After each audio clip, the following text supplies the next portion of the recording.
আসসালামু আলাইকুম, সবাই কেমন আছেন? আশা করছি সবাই ভালো আছেন। আলহামদুলিল্লাহ আমিও ভালো আছি। প্রতিদিনের মতো চলে আসছি নতুন একটা রেসিপি নিয়ে। তো আজকের রেসিপি হবে এই যে এখানে কাছে নিয়ে আসুন। এখানে হলো গুঁড়ি নিয়েছি, আতপ চাউলের গুঁড়ি, আর নিয়েছি হলো আটা। যতটুকু পরিমাণ লাগবে এখানে আমি বানাবো অতটুকু নিয়ে নিব, এটা কোনো মাপজোক নাই। আর এখানে নিয়েছি খেজুরের গুড় সাথে চিনি। তো আজকে আমি পারফেক্টভাবে কীভাবে তেলের পিঠা বানাই ওই পিঠাটাই আপনাদের সঙ্গে শেয়ার করব। তো লেই ছাড়া আমি আটা দিয়ে এই চাউলের গুঁড়ি দিয়ে কীভাবে আমি ফুলকো ফুলকো পিঠা বানাবো, নরম 2-3 দিন পর্যন্ত নরম থাকবে একদম অনায়াসে, কিন্তু মুরব্বি দাঁত নাই তারাও খাইতে পারবে, ওইভাবে আমি পিঠাটা বানাবো। তো পিঠাটা আমি সম্পূর্ণ আপনাদের সঙ্গে শেয়ার করার চেষ্টা করবো, আশা করি ভালো লাগে। যদি ভালো লাগে শুরুতে একটা লাইক দিয়ে ভিডিওটা দেখবেন। আর যে তোমার চ্যানেলটা নতুন, সবার কাছে অনুরোধ করবো চ্যানেলটা সাবস্ক্রাইব করে পাশে থাকার জন্য। আর সবাই অবশ্যই কমেন্ট বক্সে মূল্যবান মতামতটা জানিয়ে যাবেন পিঠাটা কেমন হয়েছে। তো আর কথা বাড়াতে চাই না, শুরুতেই জালটা ধরাই নি আগে। ঠিক আছে বন্ধুরা, আগে প্রথমে জালটা ধরাই নি।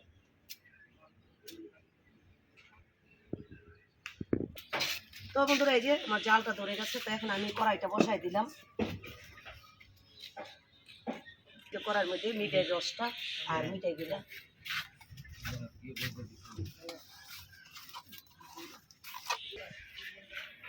তো বন্ধুরা এই যে আমি মিঠাইটা দিয়ে দিলাম। এখন দিয়ে দিব চিনিটা পরিমাণ মতো। তো আমার কোনো মাপজোক লাগে না, তো আমি পরিমাণ মতনই দিতে পারি। আমার একটা আইডিয়া আছে, আমি ওই আইডিয়াতেই দিয়ে দিলাম। আর অল্প একটু কিছু দিয়ে দিই। তো যাই হোক, এখন আমি এটা একদম সুন্দর করে গালায় নিব জিনিসটা। এই চিনি আর মিঠাই তো বইলা গেছে, চিনিটা গালায় নিব, একটা বলক দিয়ে নিব।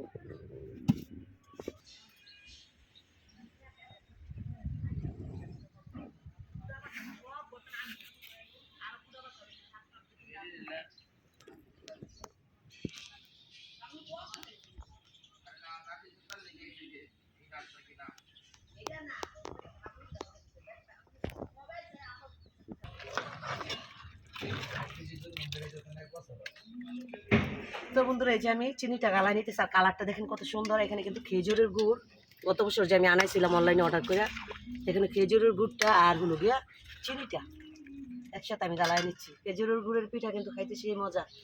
আর অনেকে চিনি দিয়ে পিঠা বানায় না, দেখি সাদা সাদা দবদবা, ওই পিঠা আমার কাছে দেখতে ভালো লাগে না, খাইতে ভালো লাগে না। পিঠা বানাবো, পিঠা থাকবো কালার সুন্দর লাল লাল, আর চারি সাইড থাকবে মুসমুসা, তাহলে ওই পিঠা খাইতে মজা লাগে বেশি। এই যে প্রায় গুইল হয়ে গেছে।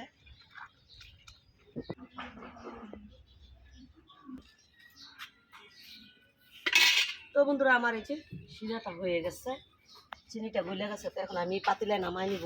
যে পাতিলায় আমি গোলাটা গুলবো ওই পাতিলায় যে নামাই নিচ্ছি।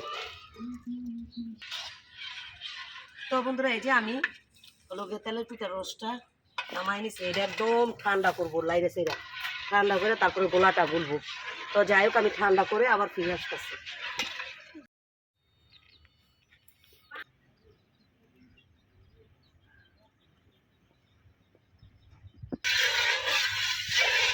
এই যে লাইরে সাইডে আমি রসটা একদম ঠান্ডা করে নিতেছি। কারণ হলো যদি বেশি গরমের মধ্যে দেন, এই গুঁড়িটা দেন, তাহলে বেশি পিঠাটা সুন্দর হবে।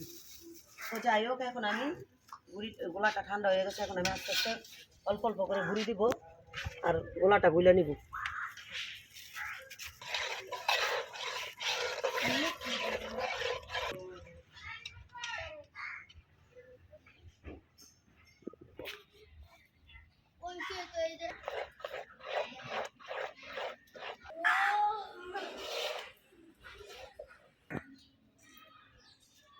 তো বন্ধুরা এখানে আমার গুঁড়ি যতটুকু ছিল সম্পূর্ণটা আমি নিচ্ছি। এখন দিয়ে দিব যে আটা,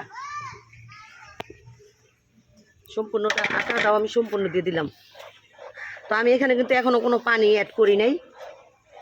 যে চিনি আর মিঠাইটা আমি গালায় এসেছি অল্প একটু পানি দিয়ে, তো ওইটার মধ্যে আমি কিন্তু এখনও এই গুঁড়িগুলা এবং আটাগুলা গালায় নিচ্ছি। তবে এইটা গোলাটা গুইলে আমি রেস্টে কিছুক্ষণ রেখে দিব। তো তারপরে যদি এই পানি লাগে পরবর্তীতে তখন দিব, তখন আপনাদের সাথে শেয়ারে দেবো। ঠিক আছে, তো আমি গোলাটা গুলে নিই। তো বন্ধুরা এই যে দেখুন, তো এখানে এই যে আমার গোলার ঘনত্বটা দেখেন। তো এই পর্যায়ে আমি এটা আধা ঘন্টার জন্য রাইখা দিব।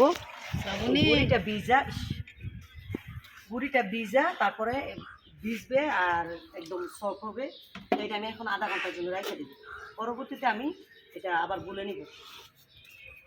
তো বন্ধুরা মেন জিনিসটা দিতে কিন্তু বইলে দিচ্ছি, তো দিব লবণটা দিচ্ছি আমি পরিমাণ মতো, লবণটা দিয়ে দিচ্ছি, যদি লাগে পরবর্তীতে আবার দিব। তো এখন লবণটা দিয়ে আবার আমি ভালোভাবে গুইটা নিব।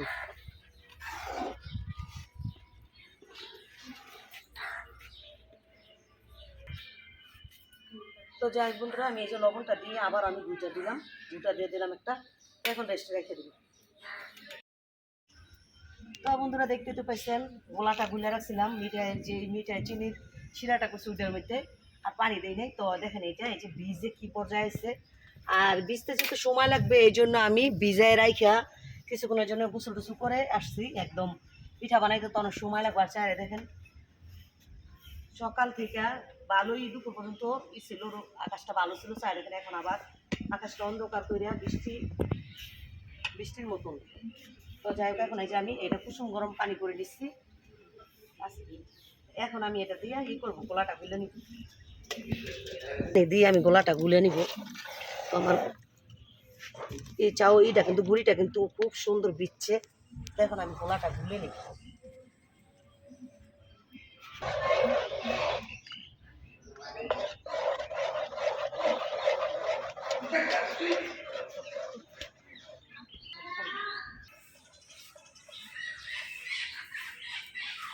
তো বন্ধুরা এই যে আমি অল্প অল্প পানি দিয়ে আমি গোলাটা এই যে সুন্দর করে এই যে গুলে নিচ্ছি। দেখেন এই যে বলত্বটা, এই যে এই যে আমি এখন হলো গিয়ে চুলার তো জালটা আমি আগেই ধরা দিচ্ছি, এখন আমি তেলটা দিয়ে দিই।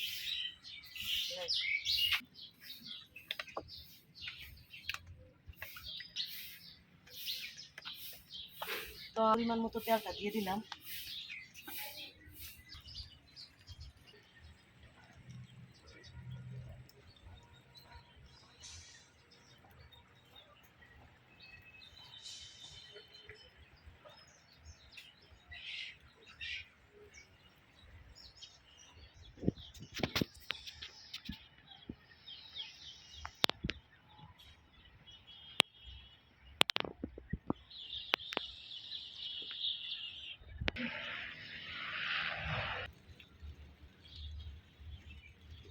তো বন্ধুরা এই যে পিঠাটা দিয়ে দিব, বিসমিল্লাহ।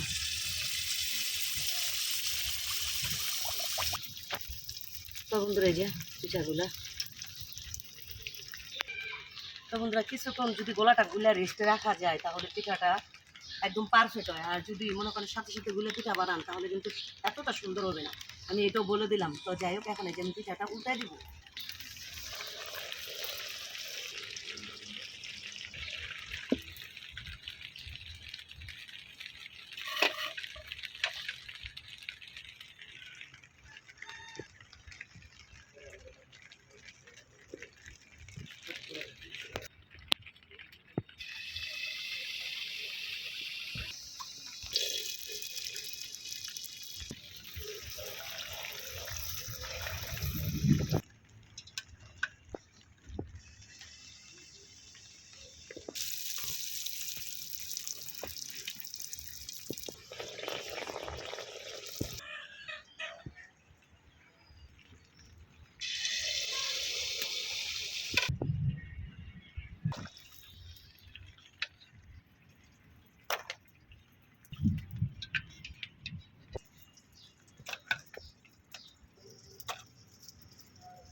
তো বন্ধুরা পিঠাটা বানাইতে আসছি, আস্তে আস্তে অন্ধকার হয়ে সাইডে সাইড বৃষ্টির পরিমাণও বাইরে যেতেছে। তো পিঠা তো বানানো অনেকটাই দেখাইলাম, এখন আমি পিঠাগুলো বানাই নি, ঠিক আছে বন্ধুরা? চায়ের সাইডটা দেখাও কি পরিমাণ অন্ধকার,